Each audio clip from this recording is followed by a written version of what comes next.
Welcome to the Mischief. I'm Valen, and this is Create. Today I'm going to be covering hand cranks, mechanical crafters, and rotation speed controllers, plus how all these things can benefit you when you play with Create. So yeah, here we are in this little outdoor kind of room. Yeah, I've got all sorts of weird gizmos and gadgets going on around me. Don't worry, we'll get to it all, but we're going to be covering some of this stuff. Let's start off with the simple things, shall we? The hand crank. What's this used for? Manual rotational force. For example, I don't want this wall here anymore. Let's just kind of rotate that out of the way, shall we? There we go. Done.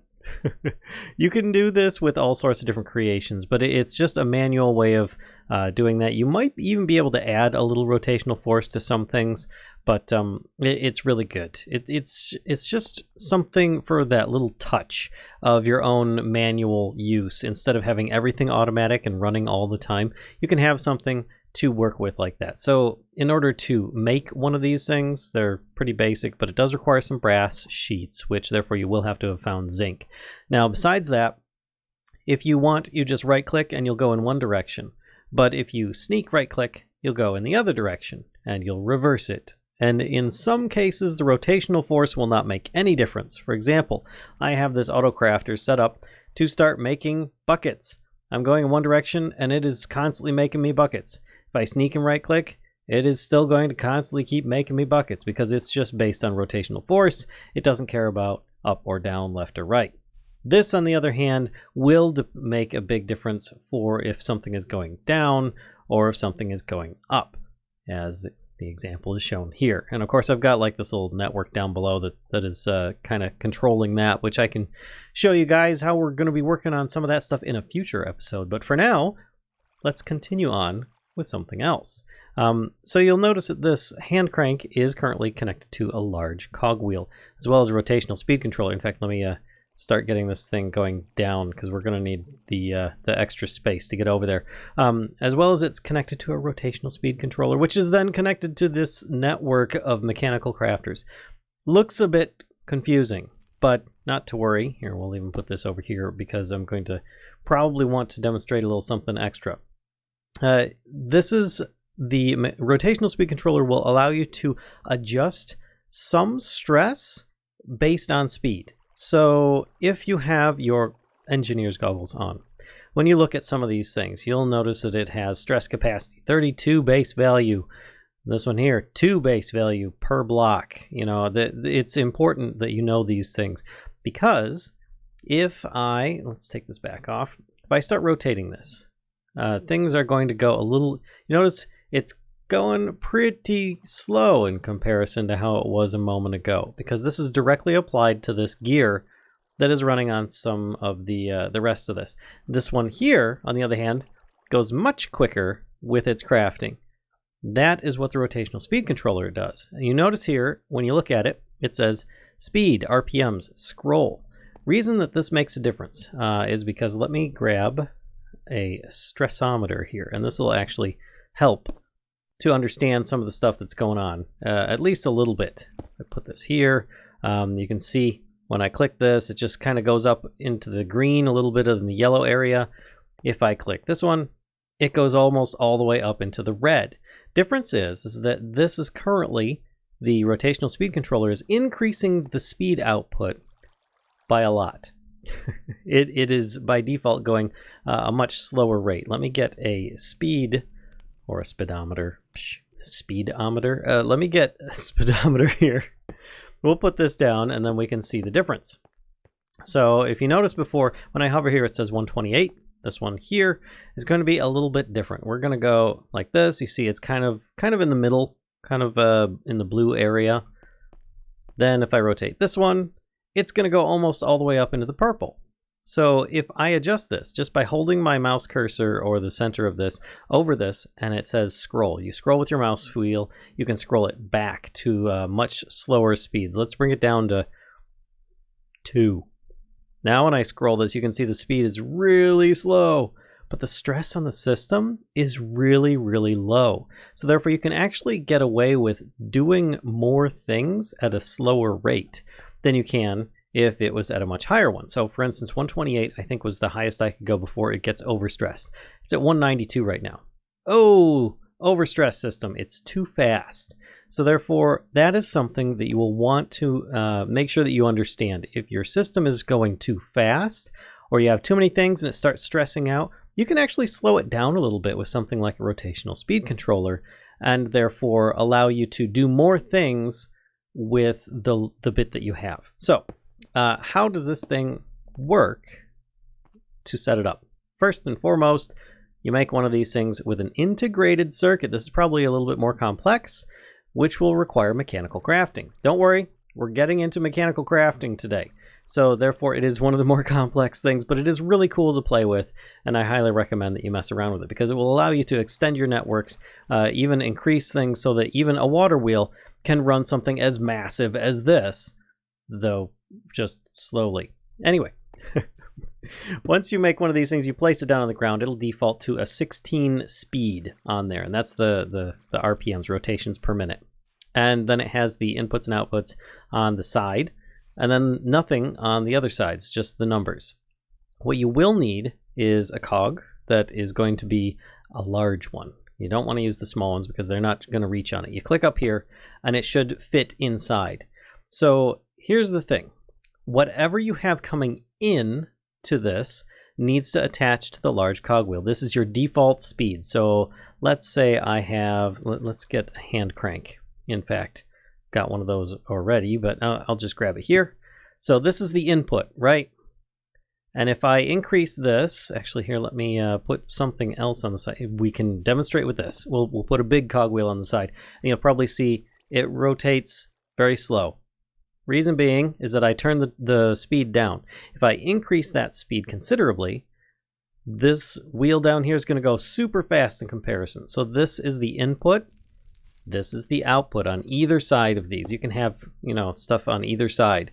It'll go absolutely crazy, and that will increase the speed that your network is going to go. So yes, I can increase this even faster and faster. Oh my gosh, 256. But it all depends on how many things you have your system running and doing. So that's pretty much how your rotation speed controller works. Now, how in the world do you make one of these legendary beasts? Well, mechanical crafter. These are individual pieces that will make a larger whole. So a mechanical crafter recipe is made as such. There is a serious investment in this because each slot of, let's say I get a crafting table, a regular old crafting table here. You see we've got 3x3 slots, right? So a mechanical crafter represents one of these crafting slots. So in order to craft different recipes, you might need different things. So if you only have one crafting slot in your crafting grid, you could potentially make buttons out of wood, maybe. If I take some wood here and I put it in place, I could make planks. I could put these in here and make buttons. So, this is an example of the different things you could do with one mechanical crafter. If you have two mechanical crafters, therefore, above each other, you could potentially make sticks with those pieces of wood, and so on. By expanding these, you can make bigger and bigger items, eventually making something as big as a regular size crafting grid or a 2x2 area like your own personal crafting grid, or something as massive as this, which is quite nice. I believe it's a crushing wheel. Yes, there it is. Crushing wheel. Yep, the recipe for that is this many. As you see here, it's a lot of mechanical crafters. This is a serious investment, let me tell you right now. But at least now you know integrated circuits, whoops, I looked at the wrong thing, are a thing that you could possibly make on here. But let's see, electron tubes is made with polished rose quartz. Something that you need to know about this is that you need to have sandpaper in order to make it. So you need to make some rose quartz first. How do you make rose quartz? Well, you'll need some redstone and some nether quartz. So let me get a bit of, let's just assume I crafted that just then. A bunch of redstone and a bit of quartz, and you'd get rose quartz, right? The regular rough stuff here. Well, you need sandpaper. There's a couple different kinds you can make, regular and red. Difference is, One's regular, and the other one is red. That's it. You can use them for the same thing. And you just take a piece of sand of the appropriate color, depending upon which you prefer, and a bit of paper, and you can make yourself some sandpaper. Pretty basic, right? Well, you put one in your offhand, and you hold the other one, and you make kind of a munchy noise, and suddenly you've made polished rose quartz. That's pretty much it. It's not too bad to make that, and that is actually a pretty neat mechanic. I really do like that. So sandpaper has some other uses, but we're not going to take a look at that at this time because it is currently still being developed. But we are going to continue on with the mechanical crafter. Now that we know how to actually make one of these little segments, we're going to start making more so that we can actually place them and show you how best to make them work. So by placing the block down itself, you'll notice that it actually has a small cogwheel inside of it. You need to actually have another cogwheel, not the large kind. You need a small cog wheel to connect with it. And in this case, let's actually stand over here. That's not working. Come on. There we go. Sometimes placing things can be difficult. But you see now it will actually connect with the gear that is in there and can be rotated with something like a hand crank. Ta-da! And you now have power running into a mechanical crafter. If you want to see how this thing works, well, there's multiple ways. One, you're going to want to probably have a wrench if I haven't already told you this before. And if you have a lot of questions, be sure to check out the getting started video that I made not too long ago. But you're going to want to have this output into probably some kind of inventory. I would recommend a chest. So if I grab this, put it on top, boop, then any output will go into it. It's that simple. If you want, you can even have a hopper going into it, which will allow it to start feeding it items, or you can manually place the items. So let's start with a piece of wood. We've got dark oak planks. If I click this on here, it is now in place. I right click this to give it rotational force. It will slowly transform it into, ta-da, a button. There we go. That's that simple. There's a button in here. That's it. So if I wanted to continue with this though, let's take some of these two dark oak planks that I have here. And you notice one of them went in immediately, the other one's still here. If I process this one and I continue giving it rotational force, then pow, the next one instantly goes in and we're processing that one. If I click this one more time, that'll probably make it. Come on, you could do it. There we go. There's two of them right there, dark oak buttons. Just like that. So that is one way of doing it. But if you're going to be stacking these, be aware if you're putting hoppers on top of hoppers, they will, have the vanilla mechanic of sometimes, depositing inventories below. You're just going to want to kind of space things out. For instance, over here, I've kind of got like a checkerboard pattern to help myself out a little bit. But it doesn't have to be hoppers. You can use other things, like belts and your, not extractors per se, but your funnels and other things like that will work. So right now I've got a whole bunch of extra gears on here, right? I don't need all these extra gears. It's mostly just for show. I just like seeing things rotate and it's just really cool. So I'm showing you though how you can best use this to make yourself buckets. Now I've got a whole bunch of buckets in the system already. And in the back, I have one hopper feeding all of them. Plus, I've got this space in the center. So you'll notice with the mechanical crafter, this is making a 1-block crafting item. This is making a 3-block one, but there's something going on here in the middle. If I click here, I just ended up canceling it out. It is a crafter slot cover because I am currently in creative for this tutorial. But if you make one of these things, which is just some brass nuggets, once again, you'll need some zinc for this. This is already an expensive process as it is. If you want one of these to be left alone, but you need them to connect, which I will show you why you need them to connect sometimes in a moment. So for instance, all of these will feed the gears together because they're all connected. But you don't use this middle piece for making buckets, right? So you just right click, you place that there. Because I'm in creative, it left one in my hand. Otherwise it would use it up and it'll stay there and you can get it back. But you just right click and then you can continue on with this. It'll work as you would expect there. Let me grab some iron. And then we can actually make this work a little bit more. Ta-da! And it automatically filled those. Why did it automatically fill those? If I put a couple of these here, and then I grab a hopper, like this, and put this on top, and I grab some wood, you'd think, all right, well, what we're making here is going to, let's actually grab some planks, because it's just not going to work that way. If I grab this and I put wood planks in, there we go, right? Wait, what? How come it worked on this one, but not on that? Well, if you notice, these actually, it does have this little conveyor going to connect the blocks, but it's not actually the same block. It doesn't have a connected texture going on like this one does. If you look on the back, they're all kind of connected. This one is not. It's separate. This is, again, why you're going to need your wrench. You can actually change this by hovering over the center here or on the side, and you can connect or disconnect these blocks together. By doing so, they will share the same items sent across it. So if you're inputting here or on top or on the side or whatever, it will therefore start feeding that. And then you can start, processing it like I showed here, and it will turn these into sticks, etc. But it will, of course, start shooting the sticks down into the ground. So you're going to want to probably switch this around. Obviously, this is going to be a conflict. You don't want the arrows to face each other. But then you could probably put a chest over on the side here and have the output come out there.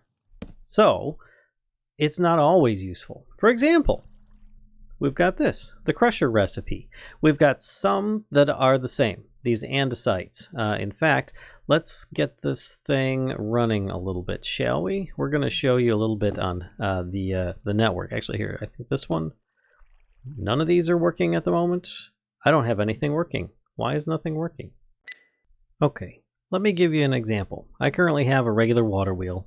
Yes, it's just like that one. Running down here, I've got a belt powering another shaft. It's going to a large cogwheel that is also running a rotation speed controller. It's set to 1, and it is currently trying to run this entire system. It is running at a snail's pace, but it's running. It's doing what it needs to do. Now, if you think about it, though, each one of these things requires, if I put my goggles on, I think it's 2 base units of speed, of stress.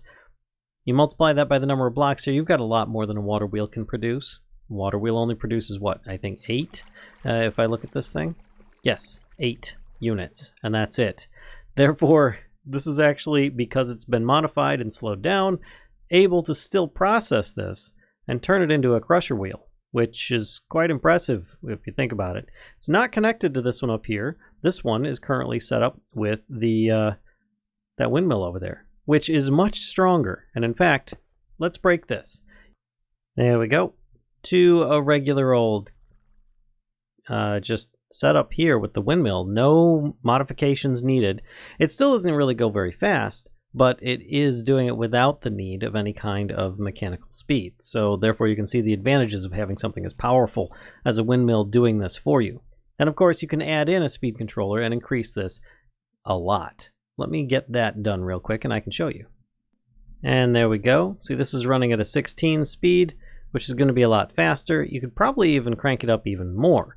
But you might also want to check out your stress levels on here. Let's do that. They're pretty high. I might be able to increase this a little bit. Let's go up 1 measure, up to 20. Can I get one more? 24. Oh, no, 24 is too much. But 20 should do it.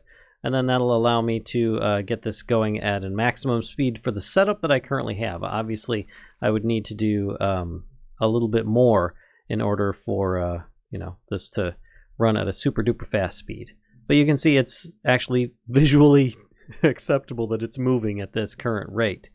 Now remember, you're going to need all of these conveyor belts to connect in some way for it to actually craft something like this giant wheel. The crushing wheel in this case.